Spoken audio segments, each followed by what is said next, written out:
हाँ, so okay student, हम लोग आगे का ये शुरू करते हैं। अच्छा, ये शुरू करने से पहले आप लोग एक चीज़ समझो। कई बार क्या होता है, हमसे क्वेश्चन किया जाता है, लेबलिंग पे आता है क्वेश्चन कि जैसे ये सेल बना देगा वो आपको ये वाला सेल, और कहेगा कि ये बताओ ये जो खाली स्पेस है, इस खाली स्पेस में, एम्प्टी स्पेस में क्या फिल है। तो आप लोग हमेशा याद रखिएगा कि यहाँ पर क्या है, हाइपरटोनिक सॉल्यूशन प्रेजेंट है। क्या प्रेजेंट है? Hypertonic solution. ओके, क्यों प्रेजेंट है? क्योंकि हमारी जो सेल वॉल होती है वो कैसी होती है, फ्रीली परमिएबल होती है। अगर फ्री में परमिएबल है तो यहाँ पे जो हमारा सॉल्यूशन है बाहर, हाइपरटोनिक सॉल्यूशन, उसका मूवमेंट बहुत इजीली हो जाएगा। ओके, चलिए आगे बढ़ते हैं। अब आते हैं हम लोग यूजेस ऑफ टर्जिडिटी पर। तो फर्स्ट यूज़ जो है वो देखो ज़रा सा क्या लिखा हुआ है, क्या बोल रहा है टर्ज। एक सेकेंड रुकिएगा। अरे ये हाईलाइट पूरा हो जा रहा है, जस्ट अ सेकेंड। ओके, तो क्या हो रहा है, turgidity provides rigidity to soft tissue such as leaves. ये बात आपको पहले भी बताया हुआ था कि जैसे मान के चलिए हमारा ये कोई प्लांट है बेचारा, ये कोई प्लांट हो गया, और इस प्लांट को हम लोगों ने क्या करा, कुछ वक्त से पानी नहीं दिया। ओके, वाटर हम लोगों ने नहीं दिया, तो ये प्लांट के जो लीव्स होंगे वो क्या कर जाएंगे, विल्ट करना शुरू कर जाएंगे, मतलब मुरझा जाएंगे। क्यों मुरझा जाएंगे? क्योंकि उस प्लांट को वाटर नहीं मिल रहा है। अगर वाटर नहीं मिलेगा तो सेल सॉइल अप नहीं करेगा, अगर सेल सॉइल अप नहीं करेगा तो सेल टर्जिड नहीं होगा, और टर्जिड नहीं होगा तो सेल क्या हो जाए, जो हमारा लीव है वो क्या हो जाएगा, विल्ट कर जाएगा। मे बी ईजी है समझना, एक बार आपको रीड करना ज़रूर होगा।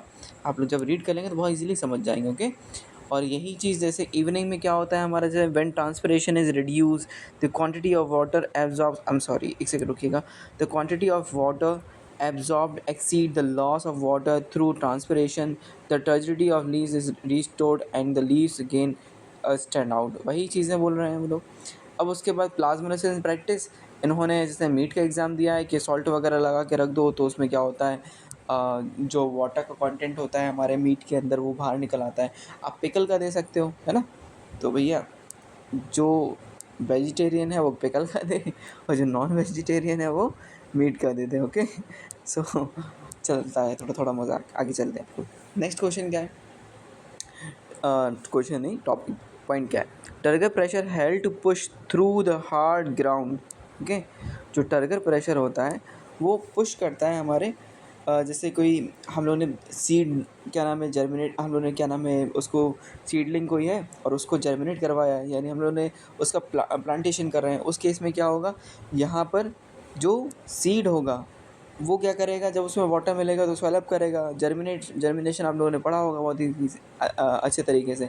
तो वो जैसे ही वो टर्जिट होगा तो क्या होगा, वो प्रेशर जनरेट करेगा सेल वॉल पर, सेल के कंटेंट पर, तो वो क्या होगा, टूट जाएगा, जिसके चलते वो क्या होता है, यहाँ से ग्रो अप करने लगता है और ये हमारा सॉलिड लैंड से निकलना शुरू हो जाता है। हार्ड लैंड से, सॉलिड तो नहीं बोलूँगा, हार्ड लैंड से निकलना शुरू हो जाता है। ओके, थर्ड पॉइंट देखो थोड़ा सा इंपॉर्टेंट है। थर्ड पॉइंट ये हम लोग आगे भी पढ़ेंगे, ठीक है। तो अभी थोड़ा बहुत समझो, आगे पढ़ते हैं। Turgor in root cells build up root pressure. Root pressure ये आपका डायरेक्टली क्वेश्चन आता है, व्हाट इज़ रूट प्रेशर, या डिफाइन एक्सप्लेन रूट प्रेशर क्या होता है। देखो मैं यहाँ पे एक्सप्लेन कर रहा हूँ उस चीज़ को। ओके, हाँ, ये हमारा रूट प्रेशर ये पूरा है, देखो ये डेफिनेशन दिया हुआ है। तो एक काम करते हैं, हम लोग थोड़ा सा इसको अभी छोड़ करके बाद में इसको देखते हैं, और इकट्ठा ही हम लोग इस पूरे पॉइंट को देख लेंगे। ओके, तो सबसे पहले यहाँ पर देखो, अच्छा इन्होंने डेफिनेशन दिया हुआ है, चलो देख लेते हैं। क्या बोला, root pressure is the pressure develop in the roots due to the continued inward movement of water through cell to cell osmosis which helps in the ascent of cell sap upward through the stem. ज़रा समझो बात को, मैं यहीं पर समझा दे रहा हूँ। जैसे मान के चलो ये हमारा क्या हो गया, रूट है। ओके, तो रूट के अंदर के कुछ पार्ट्स होते हैं, वो पार्ट्स हम लोग देख लेते हैं, आप लोग देख लीजिएगा अच्छे से। ये जैसे ये जाइलम हो गया, फ्लोएम हो गया, यहाँ पर कॉर्टेक्स हो गया। कॉर्टेक्स पता होगा अंदर वाला पार्ट, एपिडर्मिस, एपिडर्मिस से हेल्प बताया था। लीव्स में हम लोग और अच्छे से पढ़ेंगे, एंडो एपिडर्मिस हो जाता है, ये एक्सो एपिडर्मिस है, ये पेरिसाइक्लिक हो जाएगा। ये सारी चीज़ें अपनी, ये पार्ट्स, ये लेवलिंग है अपने रूट्स का। अब ज़रा यहाँ पर समझो, रूट्स होता है, रूट्स के कई सारे क्या होते हैं, रूट हेयर्स भी होते हैं। तो रूट का मेन वर्क क्या है, हम लोग देख चुके थे, एक प्लांट को स्टेबिलिटी प्रोवाइड करना, यानी सपोर्ट प्रोवाइड करना, और दूसरा जो सबसे इम्पॉर्टेंट वर्क है वो क्या है, वाटर और मिनरल्स को एब्जॉर्ब करना। ठीक है, तो यहाँ पर देखो जैसे ये रूट हेयर है, यहाँ पे मान के चलो ये सॉइल है और ये सॉइल के अंदर क्या है, वाटर प्रेजेंट है। ओके, ऑब्वियस सी बात है, सॉइल के अंदर वाटर तो प्रेजेंट हो गई। आपको बता चुके हैं कि जो सेल होता है रूट का, उसके अंदर क्या होता है, सेल सैप होता है। क्या होता है, सेल सैप होता है। और ये सेल सैप कैसा होता है, इसके अंदर जो सॉल्यूट होता है, या हम लोग बोले सॉल्ट का कंसंट्रेशन होता है, वो बहुत ज़्यादा होता है, बहुत ज़्यादा होता है।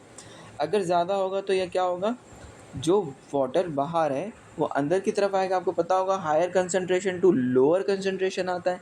यहाँ पर कैसी कंसंट्रेशन है, वाटर की हायर कंसंट्रेशन है। और रूट के जो सेल्स हैं उसमें कैसी है, लोअर कंसंट्रेशन है। अगर लोअर और हायर कंसंट्रेशन है तो आपको पता है मूवमेंट कैसा होता है, higher concentration to lower concentration. अब देखो क्या होगा, जैसे ही रूट हेयर ने क्या करा, वाटर एब्जॉर्ब किया, ये वाटर एब्जॉर्ब किया।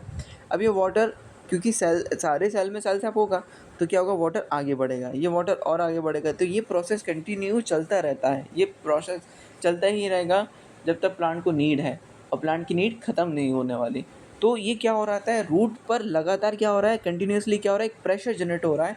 उस प्रेशर को हम लोग क्या बोलते हैं, रूट प्रेशर बोल देते हैं। चलो हम लोग एक ये वाला डेफिनेशन और देख लेते हैं, क्या बोला है, root pressure is the pressure develop in the roots due to inflow of water. वही बात कर रहे हैं ना कि यहाँ पे क्या होगा, वाटर का फ्लो होता जाएगा। आगे देखो, हाँ, brought about due to the alternate rigidity and flaccidity of the cell of the cortex in the root hair cell which helps in pushing the plant's sap upwards। मैं थोड़ा सा इस पॉइंट को थोड़ा सा और एक्सप्लेन कर रहा हूँ, मे बी अभी आप लोग को थोड़ा और अच्छे से क्लियर होगा।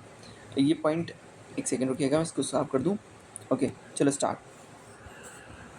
तो यहाँ पर क्या हो रहा है, आप सबको पता है, यहाँ पे एक सेकेंड, यहाँ पे सबका क्या है, ये सॉइल है, सॉइल के अंदर वाटर मिनरल्स वगैरह सब होंगे। यहाँ पे क्या होगा, वाटर आएगा, ये वाटर क्या करेगा, आगे पुश कर देगा, ये मतलब ये पुश होता जाएगा, चलता रहेगा, चलता रहेगा, प्रोसेस चलता रहेगा।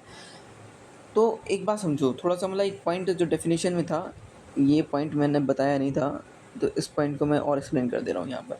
तो क्या होगा, जैसे इस सेल, मान के चलो ये वाला रूट हेयर है, इसने इसको अपना वाटर दिया। अब ये सेल क्या करेगा, ये सेल टर्जिट हो गया, ये सेल क्या करेगा, आगे वाले को पास करेगा, ये आगे वाले को पास करेगा, ये आगे वाले को पास करेगा, एंड देन जाइलम फ्लोएम इस तरीके से जाएगा। तो आपको पता है जाइलम क्या करता है, वाटर का ट्रांसपोर्ट करता है। ठीक है, तो यहाँ पर क्या होगा, जब इस सेल ने वाटर को आगे पुश कर दिया है, यानी आगे दे दिया है, तो यहाँ पर क्या होगा, अब ये सेल दोबारा से क्या हो जाएगा, क्या हो जाएगा, फ्लैसिड हो जाएगा, है ना। और ये वाला कैसा होगा, टर्जिट हो जाएगा, ये वाला कैसा हो जाएगा, टर्जिट हो जाएगा। तो जो ये प्रोसेस है, ये लगातार जो चल रहा है, ये कंटिन्यूसली चल रहा है, तो ये एक प्रेशर जनरेट कर रहा होता है। उसे हम लोग क्या बोलते हैं, रूट प्रेशर बोल देते हैं। मे बी आप लोग को बहुत ईजीली समझ में आ गया होगा। ये चैप्टर वैसे भी इतना ज़्यादा कोई ट्रिकी नहीं है कि आप लोग ना समझ पाएँ। तो एक बार आप लोग बुक से ज़रूर पढ़ेंगे, बुक से जब पढ़ेंगे तो बहुत अच्छे से समझ में आएगा। ओके, चलिए आगे बढ़ते हैं, नेक्स्ट पॉइंट देखते हैं। अच्छा, ये ब्लीडिंग वगैरह वाला वही बात है कि अगर कहीं से अगर किसी ने देखा हो, कभी कभी प्लांट को कट मट लग जाता है तो वहाँ से ब्लीड होता है, वो एक एक तरीके का ग्लू टाइप का कुछ निकलता है मे बी। तो वो सारी चीज़ें होती हैं। चलो वो उतना कुछ खास नहीं है। हाँ, नेक्स्ट क्या बोल रहा है, एक सेकेंड हो गया, ये मिट क्यों नहीं रहा, मट मिटने दो, हम ये पढ़ेंगे। क्या है, turgor in the opening and closing of stomata. ये भी हम लोग ये वाला टॉपिक सबसे ज़्यादा पढ़ेंगे हम लोग ट्रांसपिरेशन में, और उसके बाद फोटोसिंथेसिस में। मुझे एक मिनट दीजिए, मैं पानी पी लूँ।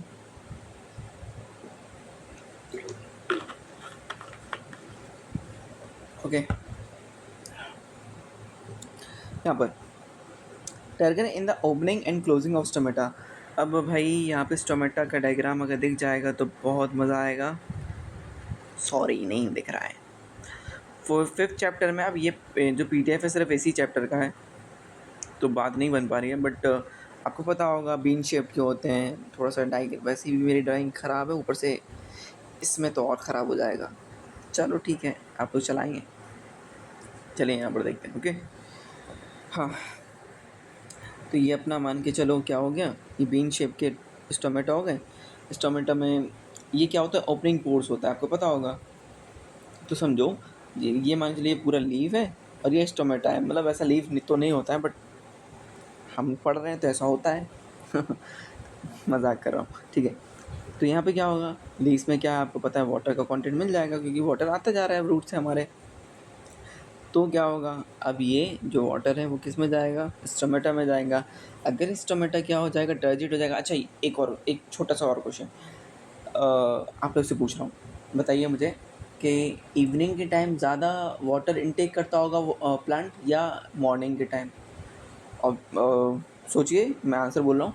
मे बी सबसे ज़्यादा मोस्ट प्रोबेबली क्या होगा कि जो मॉर्निंग के टाइम है उसमें क्या नाम है, हमारा वाटर जल्दी से जल्दी क्या होता होगा, इनटेक करता ज़्यादा होगा। जब वाटर इनटेक करेगा तो ये जो स्टोमेटा है यानी गार्ड सेल्स हैं, ये भी क्या करेंगे, इनके अंदर वाटर आ जाएगा, और जैसे ही वाटर आएगा इनके अंदर तो ये क्या करेंगे, स्वेल अप कर जाएंगे। और जब स्वेल अप करेंगे तो ये ओपन हो जाते हैं, और जब ओपन होंगे तो गैसेस का एक्सचेंज बहुत ईजिली हो जाएगा। और रात के टाइम क्या नाम है, ट्रांसपिरेशन वगैरह थोड़ा कम हो जाता है, तो उस केस में क्या हो जाता है, यहाँ पर वाटर का लॉस हो जाता है। और जब वाटर का लॉस होता है तो ये फ्लैसिड हो जाते हैं, जब फ्लैसिड हो जाते हैं तो ये थोड़े से कैसे हो जाते हैं, क्लोज हो जाते हैं। मैं एक एग्जांपल दे रहा हूँ, जैसे हम मान के बैलून वगैरह देखे हो, वो लंबे वाला नहीं आता था, वो लॉकी टाइप वाला लॉकी टाइप वाला बैलून, उसको समझिए आपने क्या करा, थोड़ा सा ऐसे राउंड कर दिया उस बैलून को, सॉरी एक सेकंड रुकिएगा, ऐसे राउंड कर दिया। अब सोचिए जब उसमें जब हम लोग एयर ब्लो करेंगे तब तो वो ओपन रहेगा ना, इस तरीके खुला रहेगा। लेकिन जैसे ही उस बैलून में से क्या करते हैं हम लोग, एयर को निकाल दें, क्या करते हैं हम लोग, एयर को निकाल दें, उस केस में जो ये बैलून है वो कैसा हो जाएगा, ऐसा कुछ हो जाएगा ना, पिचक जाएगा, है ना। तो उस केस में क्या होगा, यहाँ पर स्टोमेटा क्लोज हो जाएगा। तो आप लोगों को समझ में आ रहा होगा कि ओपनिंग और क्लोजिंग में भी हेल्प करता है। चलिए आगे बढ़ते हैं। Next point, turgor movement. Turgor movement क्या होता है, the rapid dropping of the leaves of sensitive plant. ये एक सेकेंड रुको, एक सेकेंड, ये जो पॉइंट है ना, मिमोसा प्यूडिका, रट लो इसको, सेंसिटिव प्लांट है मिमोसा प्यूडिका, समोसा मत बोल देना, क्या है, मिमोसा प्यूडिका। मिमोसा प्यूडिका में आपको क्या है, इसको हम लोग लोकल लैंग्वेज में क्या बोलते हैं, छुई मुई का पेड़ बोल देते हैं। ओके, सो आप लोग को याद रखना है, क्या रखना है, चलो याद रखवाएं आपको। मिमोसिया प्यूडिका में क्या होता है, ये इतना ज़्यादा सेंसिटिव होता है कि अगर हम लोग ने छू लिया तो ये क्या होगा, इसके अंदर का जो टर्जिट सेल होगा वो क्या हो जाएगा, हाल उसके अंदर से वाटर का कंटेंट इधर उधर चला जाएगा। और वो जो हमारा क्या नाम है इसका, जो लीव्स वगैरह वो क्या कर जाएगा, लीव्स वगैरह क्या कर जाएगा, यहाँ पे एक सेकंड रुकिएगा, और जो लीव्स वगैरह है वो क्या कर जाएगा, विल्ट कर जाएगा। तो देखा होगा, तो ये बहुत ज़्यादा सेंसिटिव होता है, उस वजह से होता है। तो थोड़ा सा एक बार पढ़ लेंगे, खास करके आपको इस वाले पॉइंट में आपको ये मिमोसा प्यूडिका नेम याद रखना है। ओके, मिमोसा प्यूडिका ज़रूर से याद रख लेना, ठीक है। चलो आगे बढ़ते हैं, देखते हैं और कोई पॉइंट बचा है इसका। थोड़ा सा मे बी आप याद रखिए, आपको थोड़ा सा पढ़ना पड़ेगा, ये सारे पॉइंट्स पढ़ना पड़ेंगे। ओके, इतना सारा, क्योंकि ऑनलाइन मोड में मैं फ़र्स्ट टाइम पढ़ा रहा हूँ, तो मुझे नहीं लगता है इतना कुछ बताना ज़रूरी है। आप लोग ये थोड़ा सा रीड कर सकते हैं, ईजी चैप्टर है। अच्छा, एक पॉइंट मैं ऊपर बताना भूल गया था, जिसे हम लोग पढ़ते हैं ना, प्लाज्मोलिसिस। प्लाज्मोलिसिस के ही रिवर्स को हम लोग क्या बोलते हैं, डी प्लाज्मोलिसिस। क्या बोलते हैं, डी प्लाज्मोलिसिस। कहाँ गया पॉइंट, एक सेकेंड रुकिए, where is the point, yes there is the point, the plasmolysis. तो व्हाट इज़ डी प्लाज्मोलिसिस, अगर हम लोग प्लाज्मोलाइज्ड सेल को समझिएगा, अगर हम लोग किसी प्लाज्मोलाइज्ड सेल को या फ्लैसिड सेल को क्या कर दें, हाइपोटोनिक सॉल्यूशन में रख दें, वही पिचके हुए सेल को क्या कर दें, हाइपोटोनिक सॉल्यूशन में रख दें, तो क्या हो जाएगा, स्वेल अप कर जाएगा। उस कंडीशन को हम लोग क्या बोलते हैं, डी प्लाज्मोलिसिस कहते हैं, या मतलब हम लोग क्या बोल सकते हैं, रिवर्स प्लाज्मोलिसिस भी बोल सकते हैं। तो ये टॉपिक इतना बस आज हम पढ़ रहे हैं, बाकी आप लोग नेक्स्ट टाइम से हम लोग आगे पढ़ेंगे रूट प्रेशर से। रूट प्रेशर वैसे मैंने एक्सप्लेन किया है, आप लोग रीड करके रखें। ओके, हम लोग थोड़ा सा इसको, ये वाला पॉइंट वगैरह सब देखेंगे, थोड़ा डायग्राम बेस पर, और कुछ एक्सपेरिमेंट है उनको देखेंगे, ठीक है। तो आई होप आप लोगों को थोड़ा समझ में आया होगा। बहुत सारे एक्सपेरिमेंट है, आप लोग पढ़ के भी ख़त्म कर सकते हो, ये थोड़ा सा इंपॉर्टेंट है, ये थोड़ा सा एडेशन, ये सब चीज़ें थोड़ी सी इंपॉर्टेंट आगे देखेंगे। तो आप लोग रिवीजन करें। अभी हम लोग कुछ दिन ऐसे ही इस मोड में पढ़ रहे हैं, उसके बाद आप लोगों का ऑफलाइन क्लास रहेगा। Thank you.